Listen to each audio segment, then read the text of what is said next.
The Castle of Yew by Lucy Boston. Chapter 1. Joseph Sees the Magic Garden. Joseph and a boy whom he had often seen but did not know by name stood together beside the high wire fence, peering in at the garden beyond it. Their fingers clung to the wire mesh as they put their eyes close against it in order to see through the tangle of roses and honeysuckle that grew over it. There was a path on the other side, narrow and overgrown and overhung. And beyond that, glimpsed between leaves and stalks, the shine of water. "What are you looking at?" asked Joseph. "I'm looking for that bird that's singing. Hear it?" Joseph listened. The bird song was cascading in soft notes of excitement and delight, with now and then a loud call, as if its joy was too great for burbling and had to be let off like a safety whistle. "It's a magic bird," said the boy. Joseph felt a slight shiver as he listened and thought he might be right. "How do you know? Or are you just guessing?" "I know the real birds," said the boy. "Blackbirds, thrushes, robins, wrens, and all that lot. Besides, this is a magic garden. Everybody knows that. An old lady lives in there all alone, and she can make things happen. She never goes outside the garden, but I've seen her sometimes, going along that path." "Is she frightening?" "I wasn't frightened, but I expect you would be." "I would like to go inside all the same." "A boy I know went in after dark, and he said something chased him." "Well, after dark he ought to have known." "But it looks lovely now." "Well, if you're not afraid, go right in," said the boy. "If you meet her, you can say you're looking for a lost kitten." "I'll say I'm collecting for hungry children." "But how do I get in?" "You go all the way round outside the garden till you come to the river bank. It's a long way. And then through a little iron gate, there." Joseph still peered and listened. The little path was mysterious, the rustling and movement in the bushes active and secret. "Are you coming with me?" he asked. "Me? No." "Well, I'm going."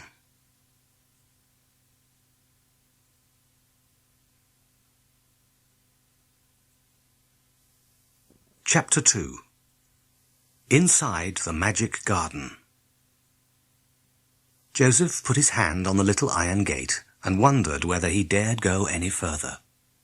From this side the garden was wide and open, the whole space laid out for long views, so that once he ventured on the path to the house, where he could be seen from all the windows, there could be no hiding. It would have to be a bold approach. The path was flanked by bushes cut into strange shapes of animals and birds. There was a spread of flowers.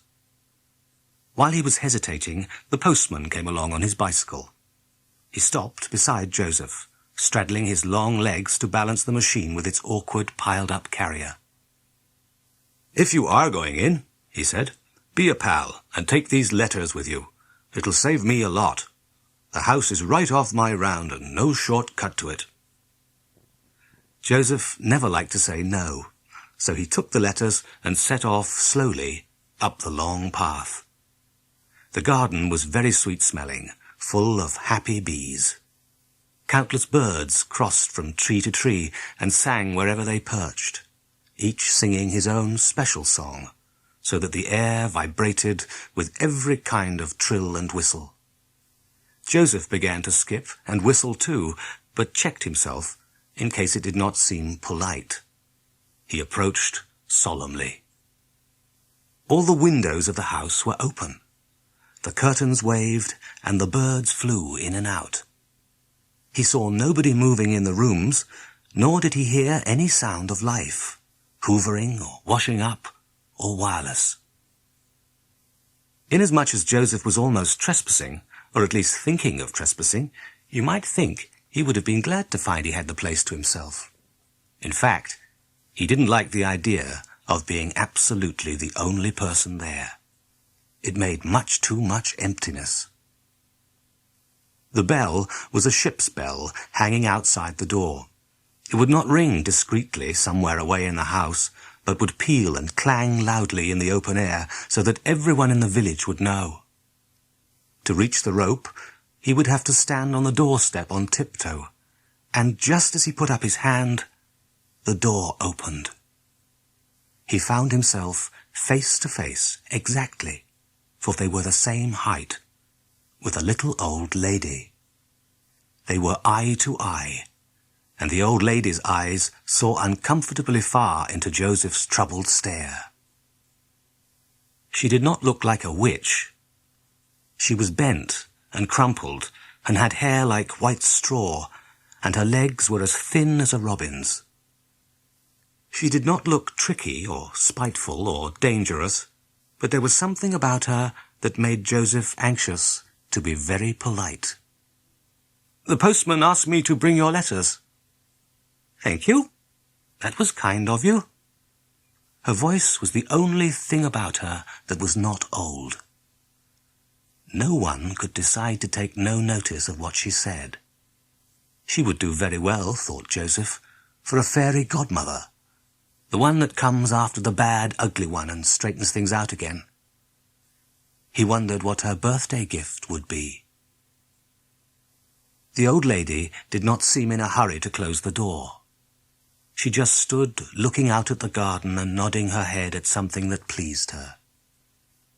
"I think you have a very nice garden," said Joseph. "Sometimes I look at it through the fence, but I have never been inside before." "Have you a garden of your own?" "Yes, it's pretty. It has sweet williams and a sundial, but you can cross it in 5 hops. I mean, I can." "I don't hop much," said the old lady. Joseph laughed, and then frowned instead of blushing. "Our garden is not very interesting. You get used to it too soon." "Ah, yes. 5 hops don't take you far."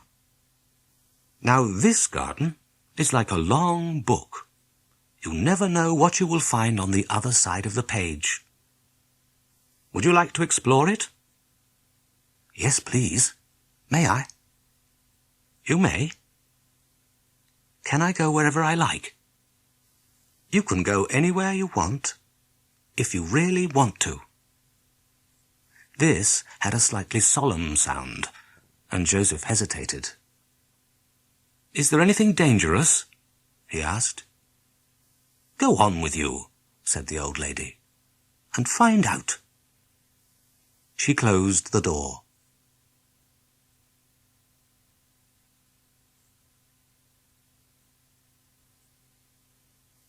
Chapter 3. The Yew Castle.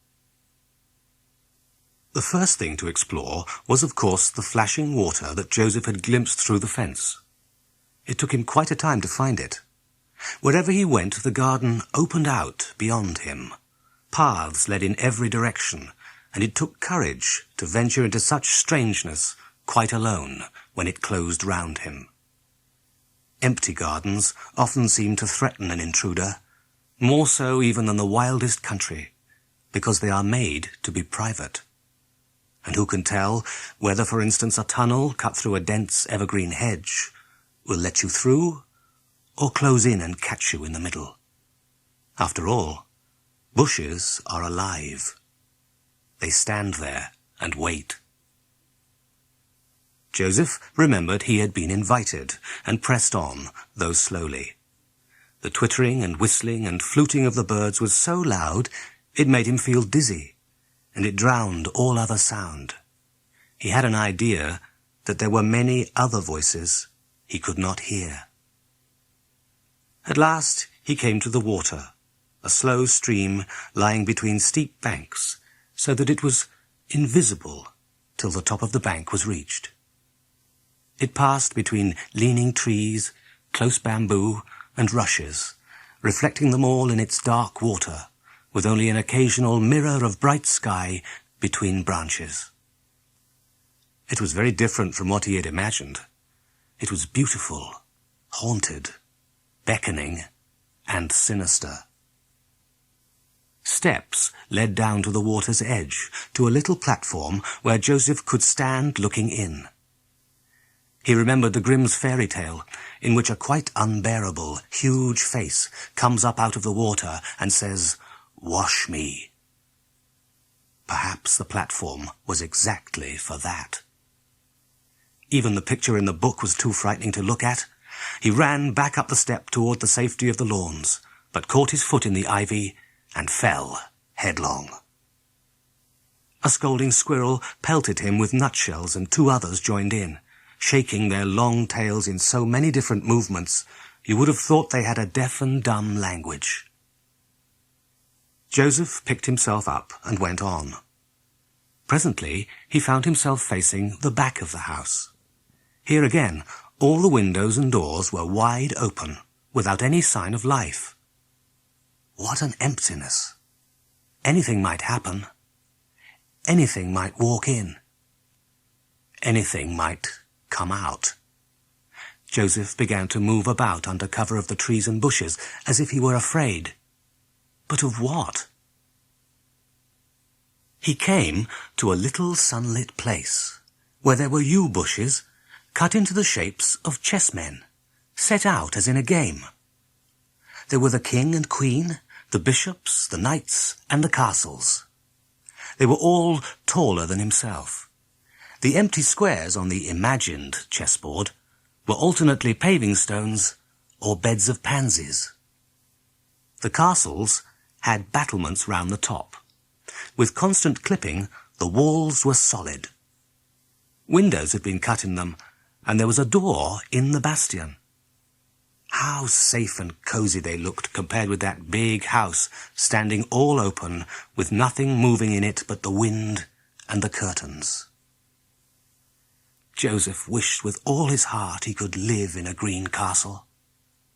He crouched down to the ground and laid his head on the stone to look in at the door, which was about 6 inches high.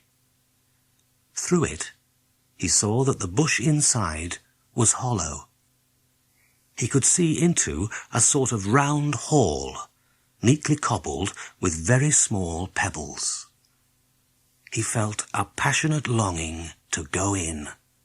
One of those sudden, impossible longings that bring tears to the eyes. He could have stamped and cried, but in his head he heard the old lady's voice saying, "You can go anywhere you want, if you really want to." "All right," he said angrily. "I'm going in." He walked his 2 fingers in at the door, and felt himself pulling in after them, and gathering up into them, and taking over instead of them, and found the fingers turn into his whole self, and he was going in under the green arch. It was like the tunnel he had seen in the garden, but now he was not afraid. He was just madly curious.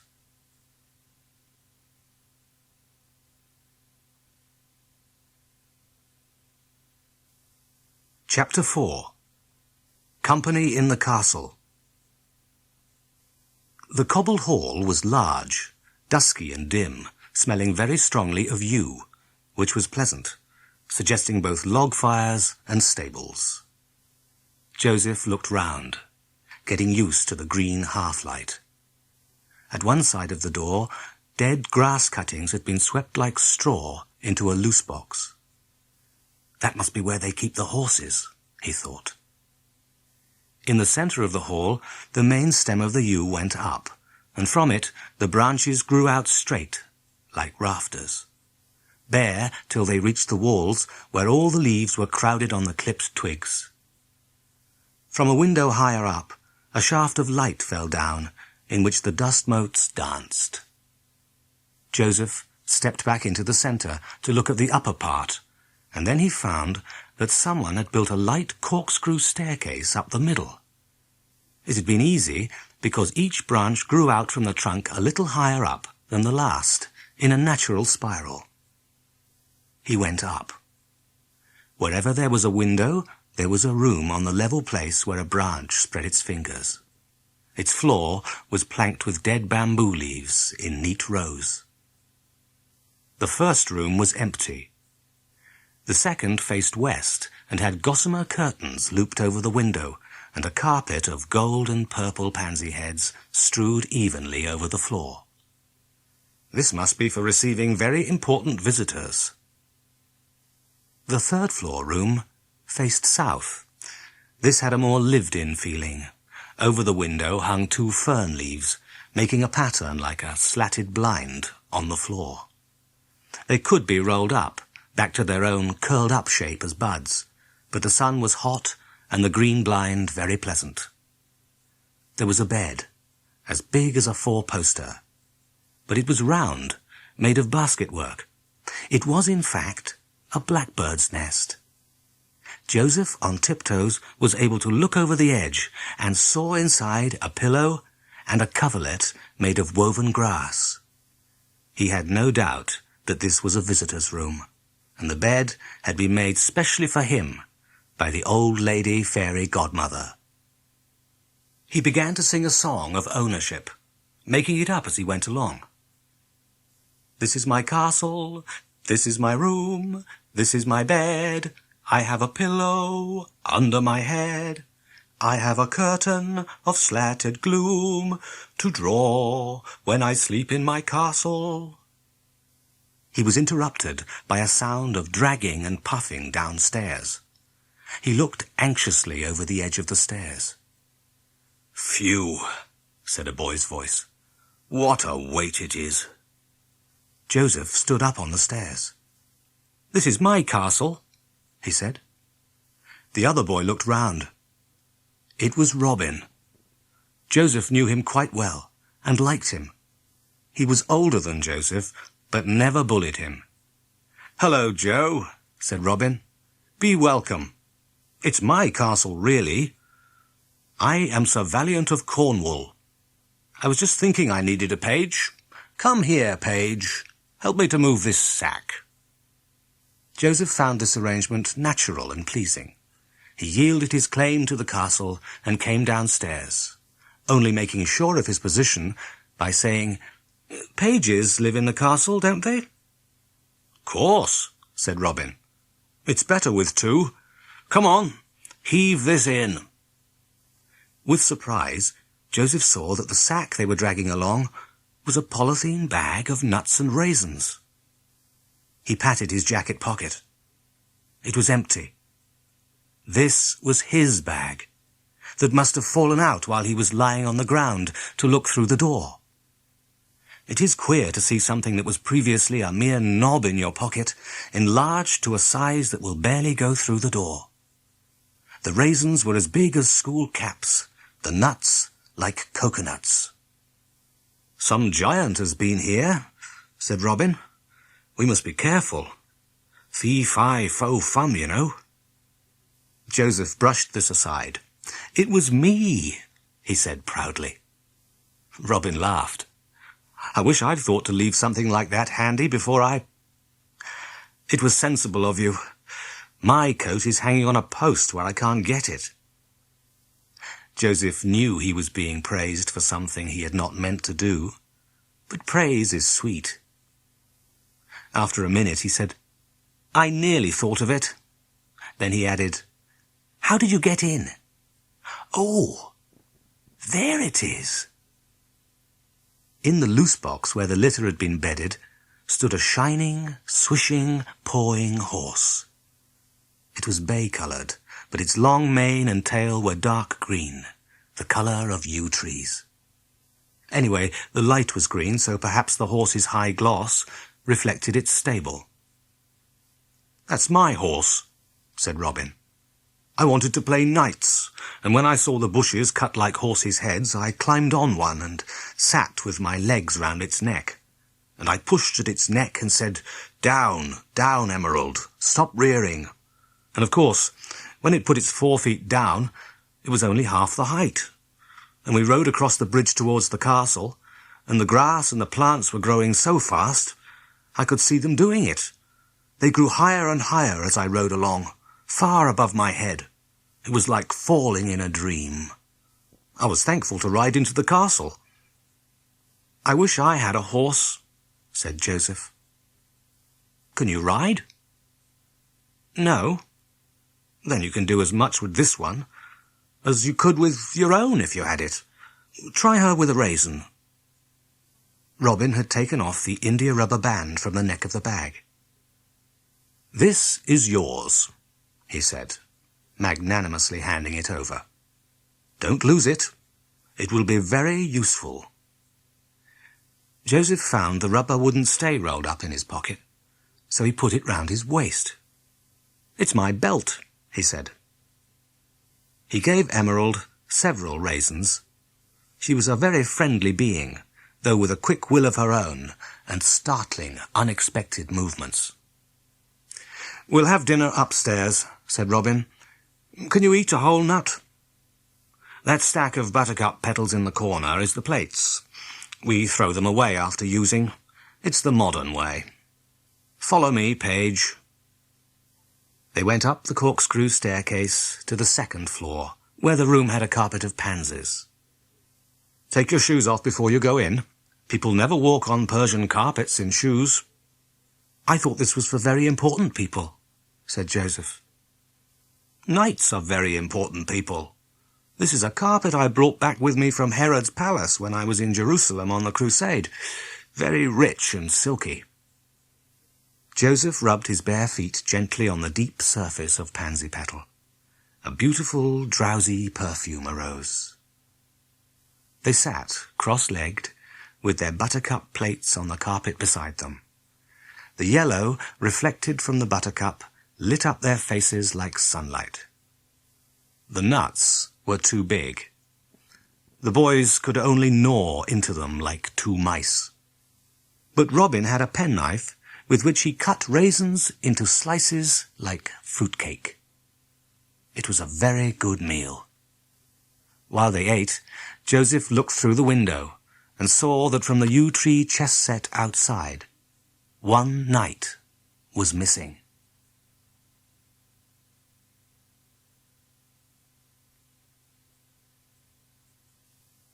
Chapter 5.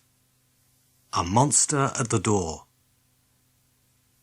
The nap that overtook them after their meal was interrupted by a whinny and a violent commotion from Emerald's loose box, followed by a raucous toot, as from a bus close upon your heels that is not going to stop. Leaning over the stairs, the boys saw a fierce head thrusting in at the door on a long black neck. It had heavy scarlet wattles above a beak that looked singularly good for pecking. Its body could not pass the door, but the castle walls shook from its shoving as it reached across the hall and helped itself from the sack of nuts and raisins. "Help! It's robbing the food store! Come quickly!" Robin yelled, rushing downstairs. Joseph followed, though terrified of this great thing that swung its neck and head like a grabbing machine. Together, the boys pulled the sack round till it was behind the staircase. The moorhen jabbed at it, first to one side of the central column, then to the other, and then between the stairs. "Help! It will smash the staircase. What can we do? We have no swords, no guns, no pepper, no soda water siphons, no matches, no nothing." Robin leapt about and wailed. Joseph remembered that he had matches in his trouser pocket.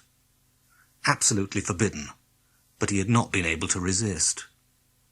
There had also been in his coat pocket when he was outside the castle a sparkler, saved with one other treasure of which you will hear later from his recent birthday party. What a weapon the sparkler would have made, but it must have dropped out. It was a slippery, top-heavy thing, too long for the pocket, always falling out. He looked now toward the door. There was a bar of metal just showing near the floor, sticking out from among the twigs. True, the moorhen's body was there, but it was the place furthest away from the sharp eye and darting beak. Joseph sidled round by the wall, took hold of the metal bar, and pulled. Gradually, he dragged it out. A piece of silvery wire as thick as a walking stick and twice as long as himself, with the grey sparkler fuel stuck on the end like a spearhead. Robin, at sight, would have snatched it from him, but Joseph stamped and fought. "It's mine! It's mine! Let go!" "Light it! The matches are in my pocket." The moor-hen had turned the side of its face toward them. The great glaring eye hung over them, suspicious and hostile. There was a fizzing splutter. Robin helped Joseph to hold the launching base steady as the huge, dazzling blue-white stars shot out and filled the green gloom. The moorhen's neck contracted into a quarter of its length with a strangled squawk and disappeared backwards. There was a scattering of gravel, and a quacker of terror could be heard distancing in the bushes. The final stars that flew sizzling out of a molten tongue were for the sole glory of the castle, where, for a second, they lit it up as for a great victory festival. "Well done, page," said Robin. "I was almost overcome by the dragon. Now we have got a spear. We must take the rest of the food upstairs. The dragon has eaten at least half. It will never do to lose all our food before we know what this country will yield. We might go hungry." They carried the nuts and raisins upstairs, an armful at a time, up and down, till Joseph's legs ached. "And now," said Robin, "I shall mount my horse and ride out on a foray. Dangerous as the country is at all times, and full of enemies, it is safest in the early afternoon. That is the time when cats sleep and when dogs are being taken for a walk on the lead by their owners. Since we are in the country of giants, we must think of these things. I will take your spear. Be sure you do not stir out till I return." Joseph went up onto the battlements to watch him ride away. He was filled with envy. Emerald titupped along on the flagstones with a pretty prancing and bouncing. Then, when she reached the rockery, she wove in and out of the boulders at a slow canter, sliding down slopes on her haunches with her 4 feet stiff before her. But when she came to the great plains of the lawns, she went off at a fine gallop. Oh, happy Sir Valiant! Chapter 6. An afternoon alone in the castle.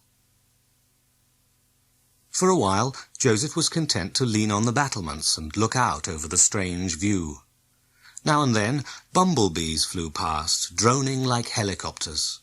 Once, a butterfly paused beside him on the castle roof, flaunting wings of scarlet and black that were as big as sails. Like sails, they flapped lazily, wafting a smell of flower pollen, then were pressed tightly together upright and showed a quite different marble design underneath. Joseph stroked them and found that they felt like feathers. Finally, the butterfly flew off, lurching to left and to right wildly like a kite, but seeming to know where it was going. The afternoon seemed long, all alone in the empty castle.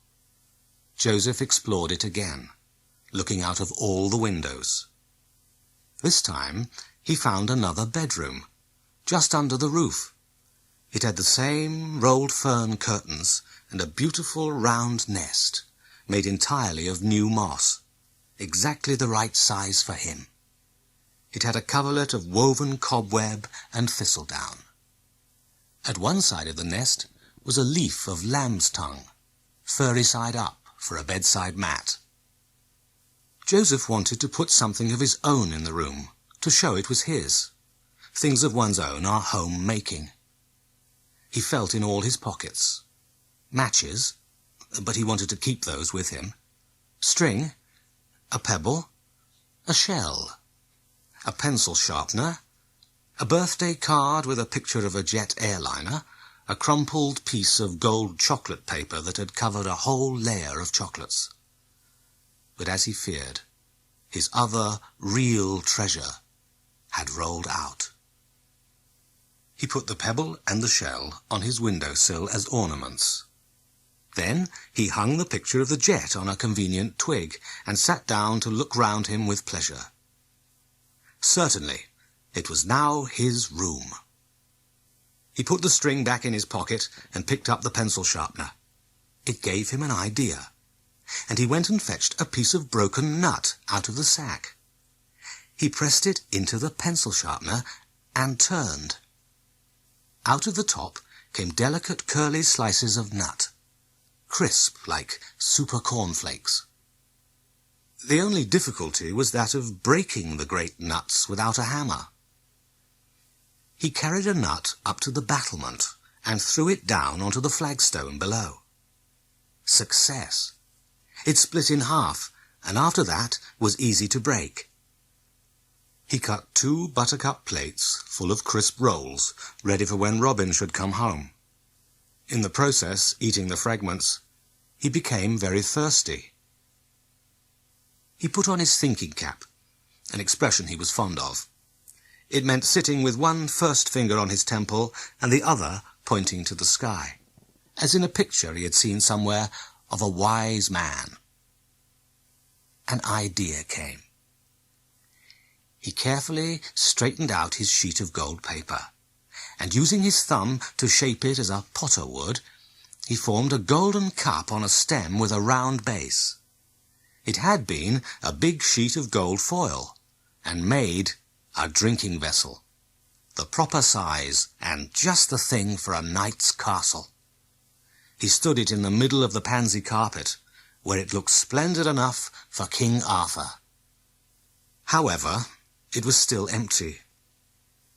He did not think he could climb down the steps to the stream without Robin's help. Besides, he was even more afraid now of ugly faces surfacing and saying, "Wash me." It might be an alligator's face. Whenever would Robin come back? He forgot that he had been told to stay indoors. And anyway, it was only Robin pretending.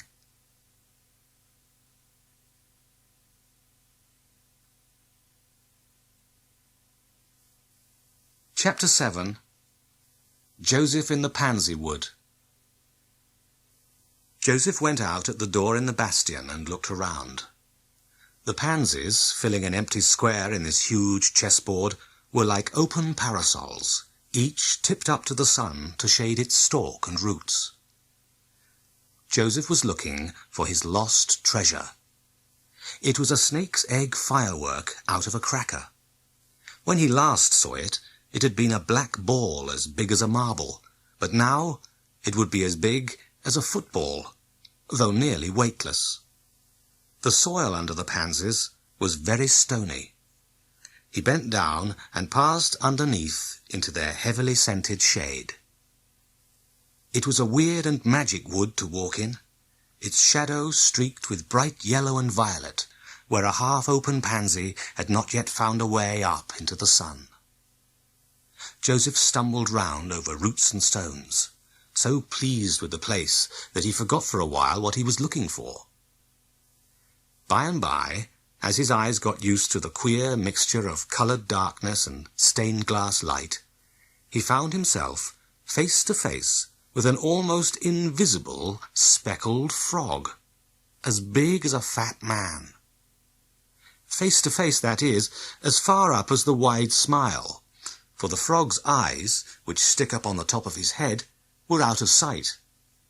He seemed to be using the outspread surface of the flowers as if it were the top of a pond, only his eyes blinking in the light, while he sat in the cool, with his smile from ear to ear.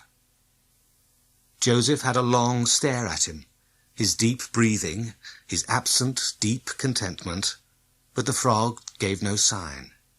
His wide-webbed feet spread out for anyone to tread on.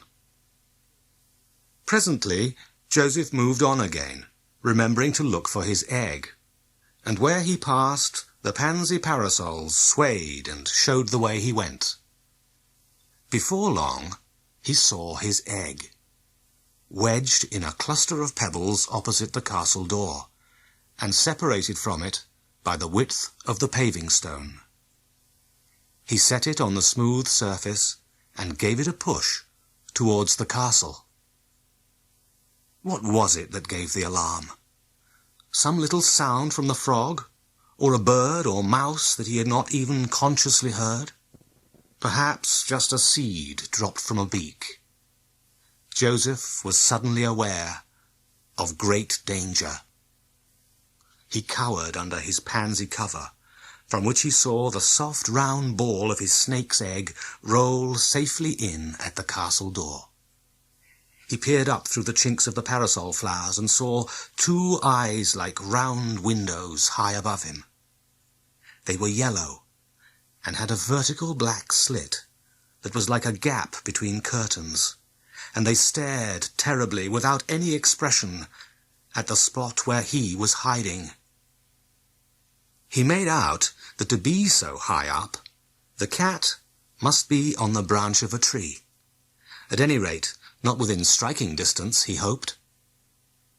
He made a dash across the open paving stone, running faster than he ever thought he could, towards the castle, and never was mouse so glad to be back in its hole. It took him a long time to stop panting, and his heart to stop pounding, but at last he went upstairs and dared to look out of the window. He saw a huge black cat crouched close to the ground and moving stealthily inch by inch to the castle door, its terrible eyes fixed on that. Fortunately, it did not seem to know about windows. It took up its position close under the walls, ready to strike round at the door if so much as a nose was poked out. Joseph sat inside, hardly breathing. He wished he was not alone. Why was Robin so long? It seemed there was no end at all to a cat's patience. It would wait and wait and wait. He crept up to the window to look, time after time, but it never moved. Quite suddenly, into his fear, came another, worse idea. If Robin did come back now, riding happily home, the way he had gone out, he might not see the cat behind the castle till it was too late. And while he was dismounting at the door, curved hayfork claws would strike down into him and Emerald, even as she shook her beautiful skin and sighed with relief after the long ride. This was too terrible to think of, and Joseph forgot to be frightened for himself. Somehow, he must get the cat away. He searched the castle for a stick and found a good piece of dry, dead twig. This he pushed out of the door once or twice just to secure the cat's attention. Then he used it to push his snake's egg just outside the doorway, keeping himself well in the shelter of the inner wall. He was afraid the ball might roll out of reach, but it wobbled and settled just where he wanted it. On the paving outside, Joseph saw the shadow of the cat's whiskers twitch. Its nose must be very near. It was difficult to get the end of his stick burning with matches. He used nearly all he had before it was well alight, but of course he couldn't go out to light the egg himself. He had to do it from inside with a long torch. The flame quickly blew out in the breeze, but a thin column of black smoke was rising from the egg.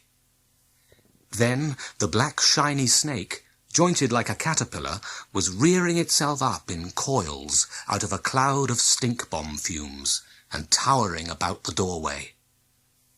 The cat's back went up. Joseph saw its high arch block out the second-floor window, but the arch collapsed in a sneeze. What the cat thought of the ghostly, threatening snake cannot be known, but it sneezed 7 times with a force that must almost have burst its nose. Then, with deeply offended dignity, it withdrew. From the battlements, Joseph saw it loping away into the distance toward the village. He was glad it was not a cat that belonged here. From the battlements, too, he saw the smoke settling like a local fog over the garden beneath him. He imagined the pansy faces frowning at the smell, and wondered if it was possible for a frog face to stop smiling. By the time the smoke had blown away, he could see Robin and Emerald returning slowly across the prairie, dragging something heavy behind them. He ran out to meet them. "I've got a portcullis!" Robin shouted.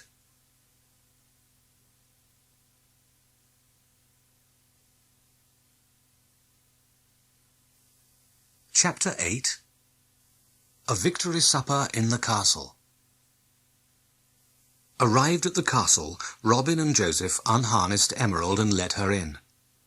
Tired as she was, she shied at the ashy skeleton of the snake at the door, and could hardly be persuaded to pass it. Joseph coaxed and wheedled and boasted to her, and at last brought her to her stall. "Phew," said Robin, too full of his own adventures to listen to Joseph's yet.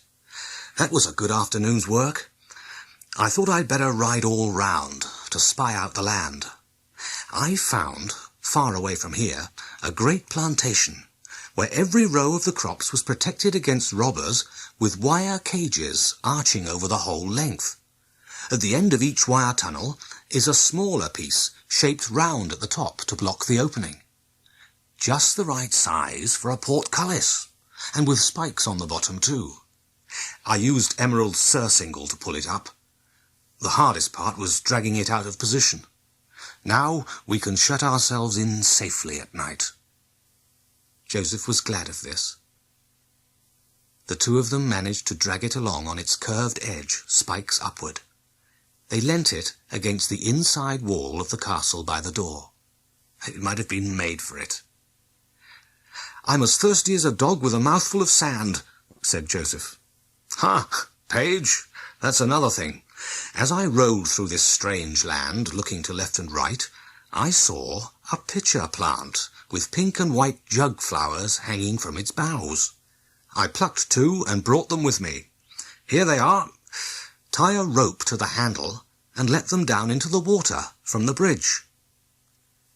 Joseph took with astonishment a flower almost exactly the size and shape of a china jug, except that it had a long hook instead of a looped handle.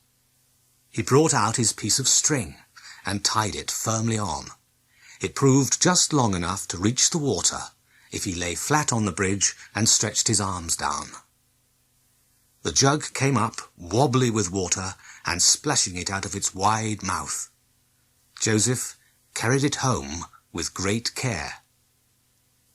"Come hither, Page. Give me a drink from the pitcher to quench my thirst." "No," said Joseph solemnly. "There is something upstairs." He staggered slowly up the stairs with grunts of concentration and successfully poured the water into the golden goblet.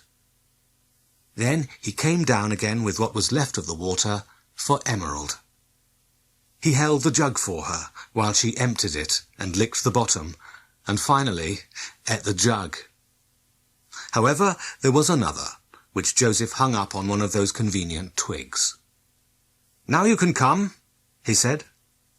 "First we must make all secure for the night," said Robin. "Help me with the portcullis. You don't know what I've got for supper." They heaved the portcullis in front of the door, jumping on the bottom rail to force the spikes into the ground so that it stood firm. Its rounded top overlapped the arch of the door. Now nothing could get in. They put the sparkler spear through from side to side for a bolt. Deeply satisfied, they went upstairs, turning many times to look at their work. On the carpet in the dining room stood the golden goblet and 4 buttercup plates, 2 piled with nut curls, and 2 ready for whatever Robin should have brought. "Guess," he said, opening his saddlebag. "New peas?" "Guess again." "Clover honey?" "No. Strawberries." Robin produced 2 of these, packed in moss and wrapped in violet leaves. As each was as big as a small melon, it was more than enough, and looked very tempting on its gold plate. So they sat cross-legged and passed the goblet from one to the other and banqueted after their adventures, and laughed to their heart's content, in safety, while Emerald nickered sociably from below. Last of all, Joseph told about the cat. "But it doesn't live here," he said comfortingly. "Its claws were like pitchforks." The sun was setting, and on the battlements a blackbird was singing as loud as any saxophone. Robin stood up. "The heralds are trumpeting sundown. We must finish what we have to do. You, my brave page, have defeated the dragon and the monster, and have saved the life of myself and my horse. I must make you a knight. Kneel, boy." He tapped Joseph on the shoulder with a stick. "Rise, Sir Joseph, Knight of the Fiery Stars." After this, Robin dropped his affected storybook style of talking and treated Joseph as an equal. As they were just 2 boys together, they did not trouble about washing. Before it was quite dark, each climbed into his bed and continued talking from there. Joseph's was soft and sweet-smelling, and he was asleep before he had finished thinking how enjoyable it was. The last thing he heard was Emerald down below getting down into her straw. A bump and a grunt as her haunches went down first, and then a happy rubbing of her head and neck in the bedding.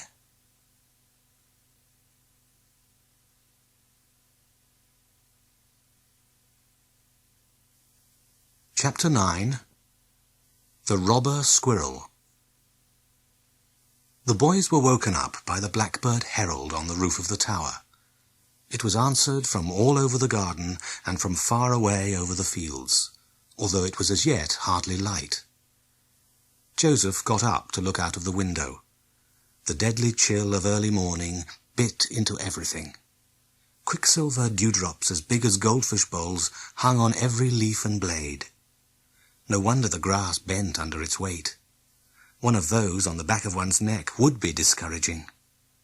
He got back into his mossy bed and curled up to wait for the sun. Later, when the dew was steaming, he still lay there, because it was so comfortable and so strange. The blackbird had flown away, and in its place there was a robin, perhaps the very one in whose nest he was lying. It was singing a song under its breath that could have had words. It sounded like a long story of trouble and defiance. It was broken off in the middle of a sentence as the bird flew off. "Robin! Robin, come back!" shouted Joseph. "What's up?" said Robin, the boy from the blackbird's nest below. To anybody outside the castle, their miniature voices must have sounded like 2 nestlings calling. At that moment, the castle walls began to shake. Joseph saw, peering in at his window and quite filling it up, a face rather like a mischievous donkey.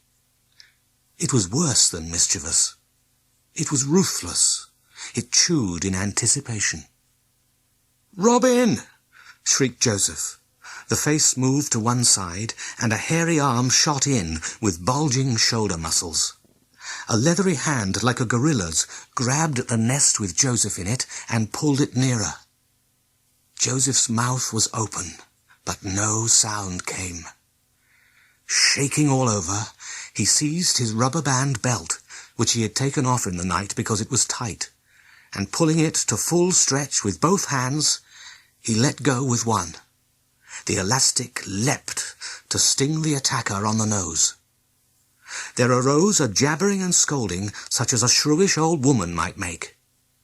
The castle walls were shaken in anger, while the face looked in, sometimes upside down, and sometimes right way up, and sometimes there was nothing but a thrashing, bushy tail. Joseph aimed his elastic again and again. Then, above the noise, he heard steps approaching, and saw the body of the old lady who lived in the house moving past his top window. Her head was out of sight, but Joseph recognized her flowered apron. She stopped. Old gnarled hands came down and picked up the enemy. "You are a naughty squirrel," she said, taking it into her arms as if it were a household pet, scratching it under its chin. "I told you yesterday to leave that robin's nest alone. You know you took all the eggs."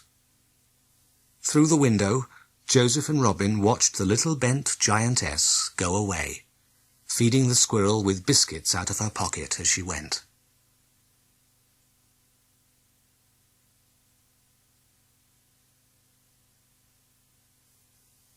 Chapter 10. Robin and Joseph have a big idea. "The portcullis is no good," said Robin sadly, "unless we can have bars at all the windows too. And yesterday, when I was out riding, I saw a great poster sky high on a fence. It had letters as big as me and said, 'Beware of adders.'" "I want to go home," said Joseph, "but I won against the squirrel, didn't I? I wonder what we could do to get back." "I don't know. We both did rather babyish things to get here. Perhaps if we do something more grown up." "How can we, this size?" "It will be harder." At that moment, as if the old lady arranged that as soon as you thought of something it began to happen, a young Alsatian dog jumped clumsily over the garden gate with a bone in his mouth. He had wide, floppy feet and a shiny skin, so much too big for him that it slipped from side to side as he walked. He was so much bigger than an elephant that there is nothing more to say. The boys would hardly have come up to his dew claws. He trotted across the lawn and chose the best bed of flowers to bury his bone in. He began to dig, scooping the plants left and right into the air behind him, and tugging the rose bushes out by the roots with tremendous contortions of his shoulders and haunches. If you remember the size of the boys, and that rose bushes to them were like oak trees, you will understand that this was a very impressive sight. "She won't like that," said Robin. "Come on, this is our chance." They walked steadfastly through the grass, but before they got to the other side, great damage had been done. The dog was growling happily to itself as it tugged at tough roots. At the sound of the growling, Joseph dropped a little behind Robin. But when Robin in his turn faltered and looked back nervously, Joseph stepped forward. "Bad dog," he said as loud as he could. "Stop it." The dog stopped and seemed to listen. "Bad dog," said Robin as loud as he could. "Go home." The dog turned with a jump, looking guilty but puzzled. It sniffed the air in a circle and pointed its nose at them. "Bad dog," said Robin shakily. "Bad dog," said Joseph stoutly. The dog advanced slowly, crouching low, and it sniffed them as it might have sniffed a bumblebee. The smell was the smell of boys. The dog wrinkled its forehead in surprise and risked a thump with its tail. It put its head on the ground in front of them and yapped. "Look at us, reflected in its eyes," said Robin. "What it is seeing is boys." "Be off," said Joseph, advancing, "or I'll wallop you." The dog gave way a little. Shoo! They pursued it in this way towards the gate. On the way, Robin picked up a bamboo cane to wave. It seemed a natural thing to do. He began to run. The dog barked and turned tail, but near the gate it stopped and waited for them, wagging and looking sorry. Joseph opened the gate. "Go on, you." The dog was looking very sad, so he added, "Good dog, go home." The dog pranced, jumped up and licked his face, and went through the gate, waiting for them on the other side, as though unwilling to leave them. Robin and Joseph, leaning on the gate, looked at each other and laughed. "When did that happen?" "I didn't notice it happening." "Neither did I." "This is a nice dog. Let's go with it." As they closed the gate, they took a farewell look at the garden. The old lady was at the front door. She waved to them, and they waved back. In the chessboard garden, there were 2 green knights. "Next time we come," said Joseph, "I shall have a horse too." "Of course," said Robin.